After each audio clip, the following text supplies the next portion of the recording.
Bienvenidos a Lo Simple No Vale. Hoy tengo el placer de contar con el periodista en sucesos Alfonso Egea. ¿Qué tal estás?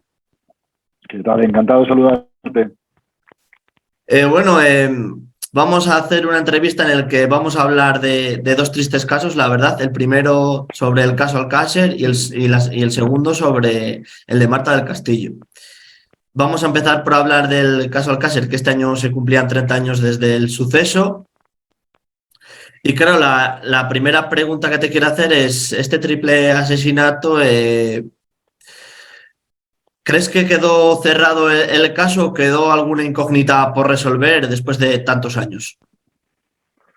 Bueno, yo creo que la respuesta a esa pregunta es obvia si partimos de la base de que el comúnmente denominado responsable o corresponsable de los crímenes, como sería Antonio Anglés, nunca ha respondido ante la justicia. Entonces, cualquier delito, cualquier crimen cuyo responsable o presunto responsable no se siente en un banquillo, no se puede considerar resuelto satisfactoriamente. Hay policías que diferencian, policías, guardias civiles, investigadores, que diferencian entre lo policialmente resuelto y lo judicialmente resuelto.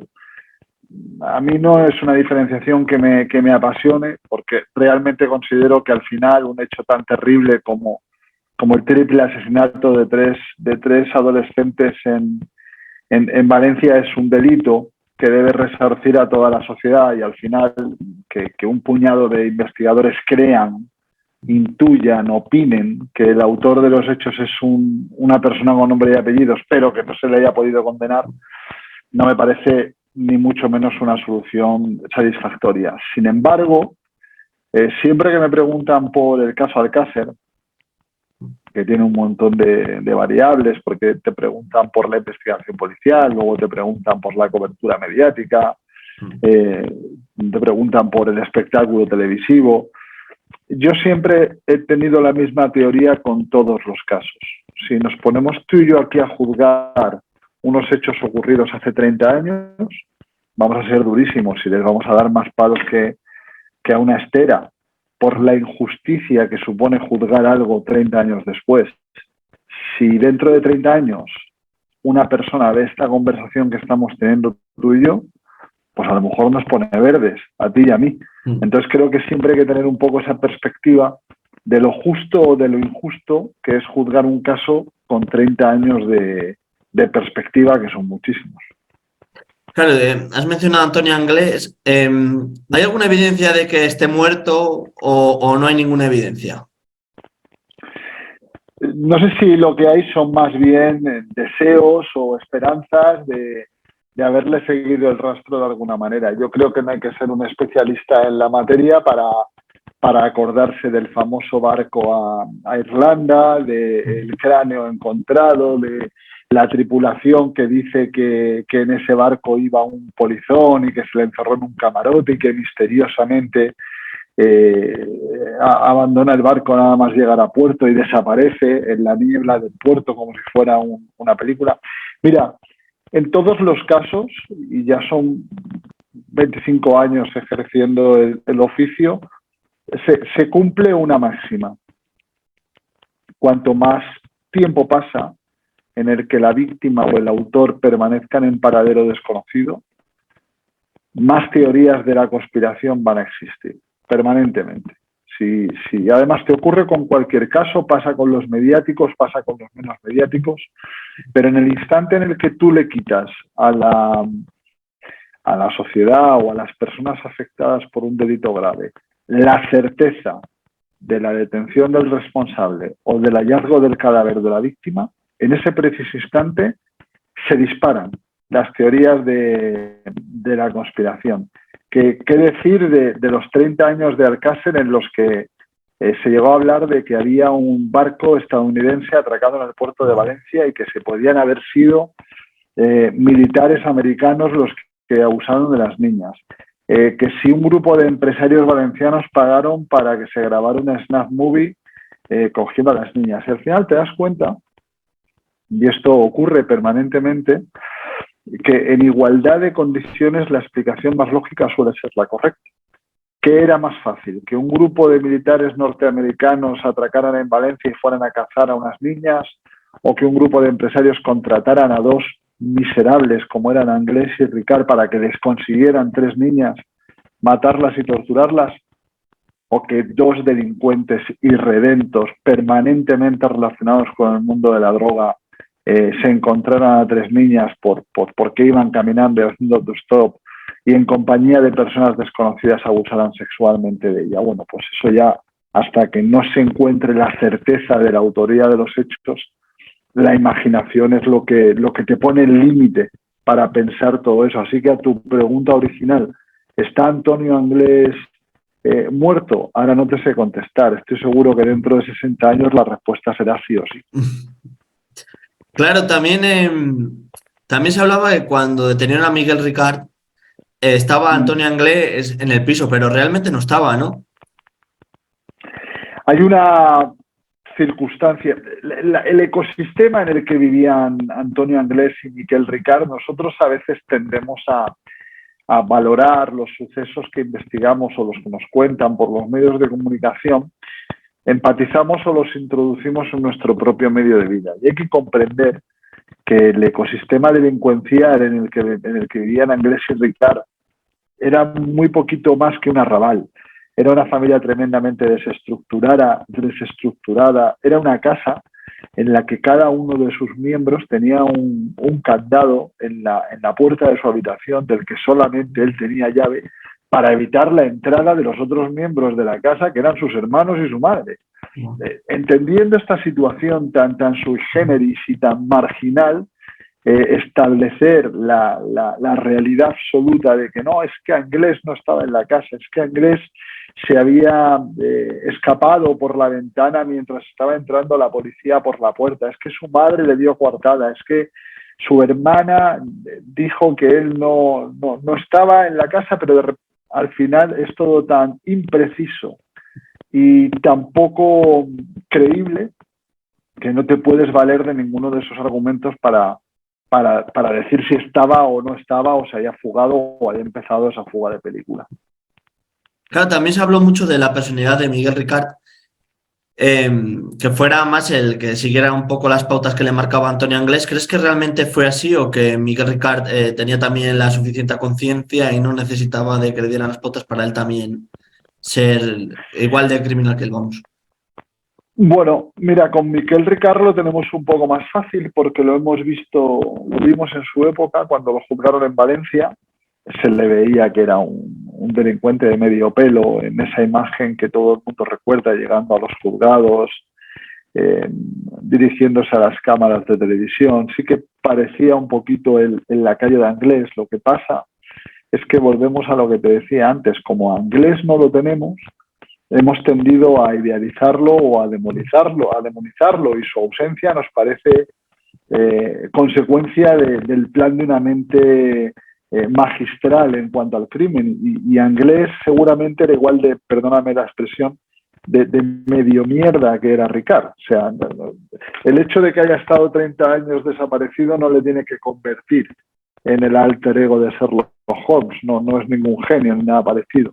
Pero Ricard ha escrito una biografía muy particular de su existencia, lo vimos en ese juicio, pasan 30 años, está la mayoría del tiempo recluido en la cárcel, mucho de ese tiempo en Herrera de la Mancha, y cuando sale era exactamente el mismo despojo que era cuando entró, y lo acaban de detener, sí, siendo el recadero de un narcopiso en Barcelona cuando ya lo había sido en Madrid. Eso además te da un poquito de bruces contra la realidad, porque si realmente el crimen de Alcácer hubiera sido un crimen contratado por, no sé, un grupo de empresarios, han dejado tirado a Miquel Ricard, lo han abandonado a su suerte y se han expuesto mucho a que uno de los hombres a los que encargaron que secuestrara a unas niñas para matarlas los delate.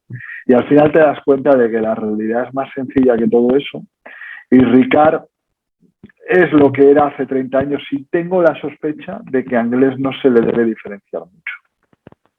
Claro, Ricard se ha visto beneficiado por la derogación de la doctrina Parot, ¿no? Ha salido antes de la cárcel por este hecho.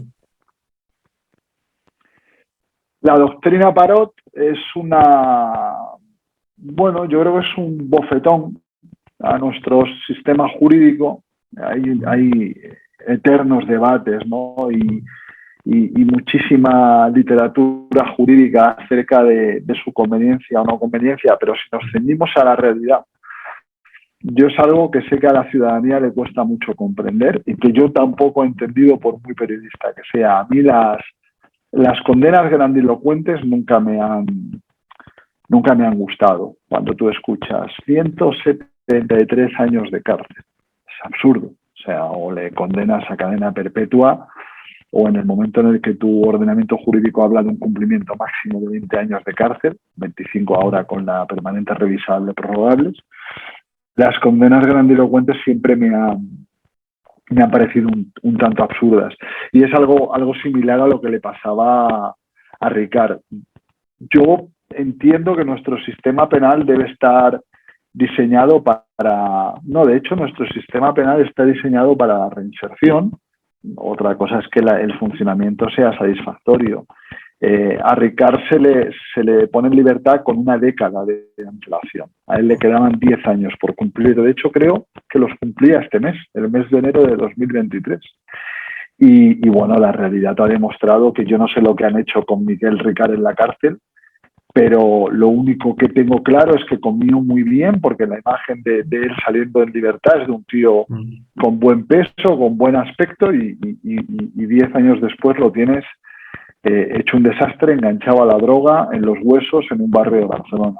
Nuestro sistema, a la hora de reinsertar, seguramente habrá ejemplos con quien funcione, pero con otros está clarísimo que no. Mi opinión personal, personalísima, es que Miquel Ricard forma parte de ese club de personas que no están diseñadas para vivir en sociedad y que, si bien no le han hecho daño a nadie que sepamos una vez que han sido puestos en libertad, no han sido capaces de reconducir su vida. Así que, bueno, la ley Parot es algo, insisto, que hay que respetar, pero que considero ha habido casos sangrantes concretos en los que la puesta en libertad anticipada lo único que ha demostrado es que hay gente como Ricard que no se van a reinsertar.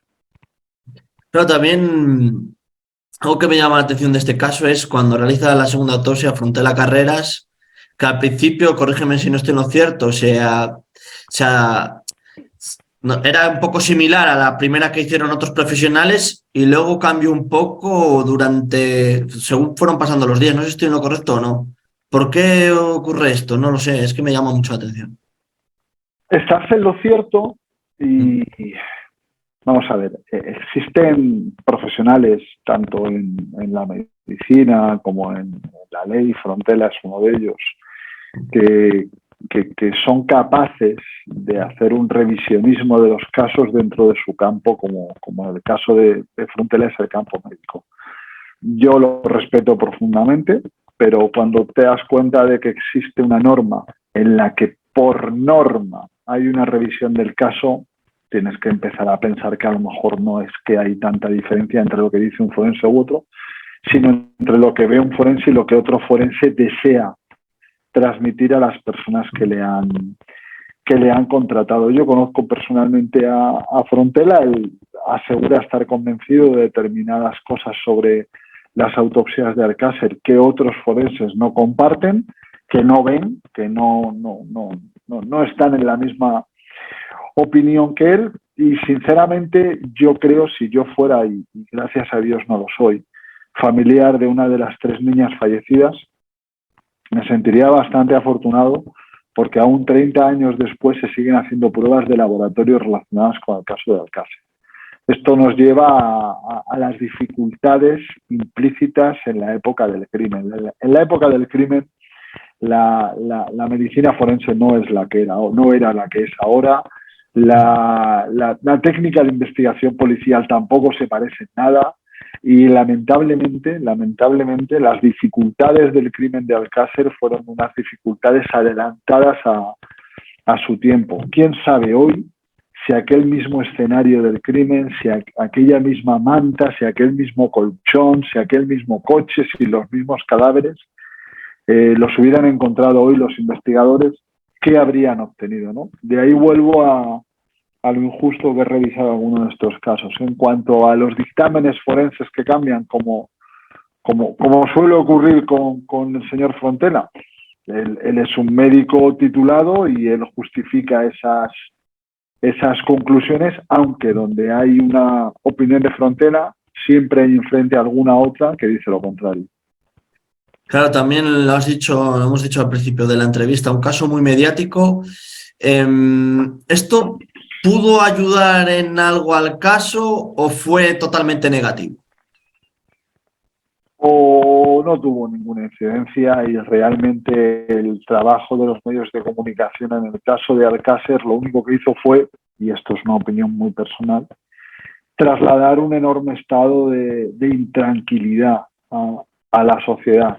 Yo lo comprendo porque lo hago a diario, que existen informaciones que nos pueden llegar a superar como gremio profesional y como profesionales particulares, ¿no? Que 3 niñas sean asesinadas brutalmente, no ha habido un hecho que supere lo que ocurrió en Alcácer en 30 años.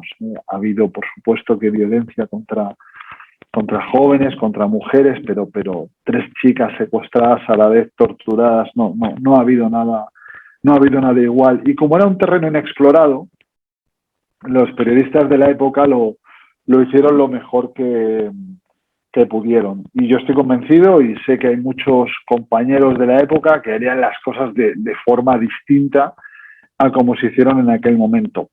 Pero sí que es verdad que si hay algo, por ejemplo, que me gustó mucho del documental que se estrenó en Netflix acerca de la cobertura de Alcácer, es que había cosas que se nos habían olvidado y lo habíamos enfocado todo en algunos programas, en algunos profesionales.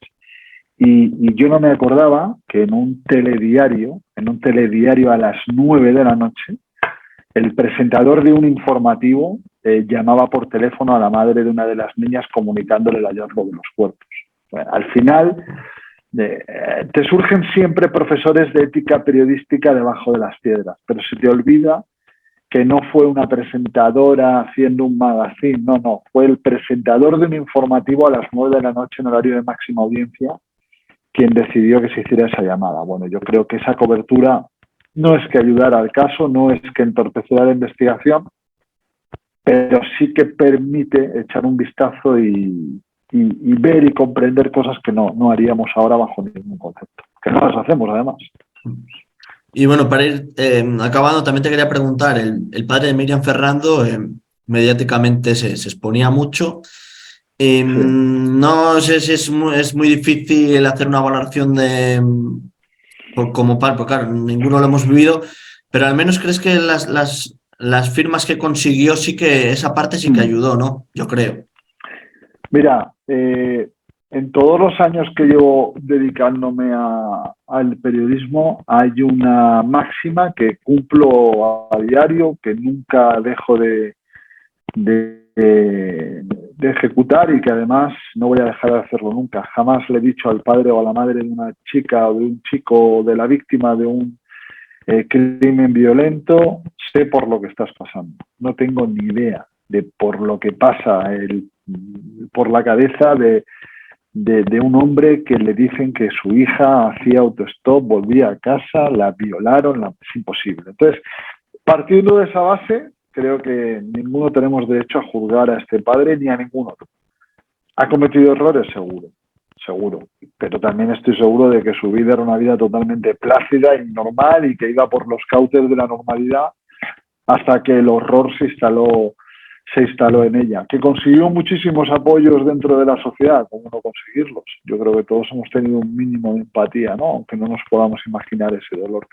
Así que siempre me ha parecido muy injusto juzgar esos comportamientos. Claro que todos sabemos que hubo cosas que no sonaron bien y que hubo presuntas irregularidades, pero, amigo, hay que pasar por ese brete para ponerte en su lugar. Y yo personalmente no lo voy a hacer nunca. Y claro, la última pregunta que te hago sobre el caso, que es que han quedado muchas incógnitas todavía por resolver. respecto a él?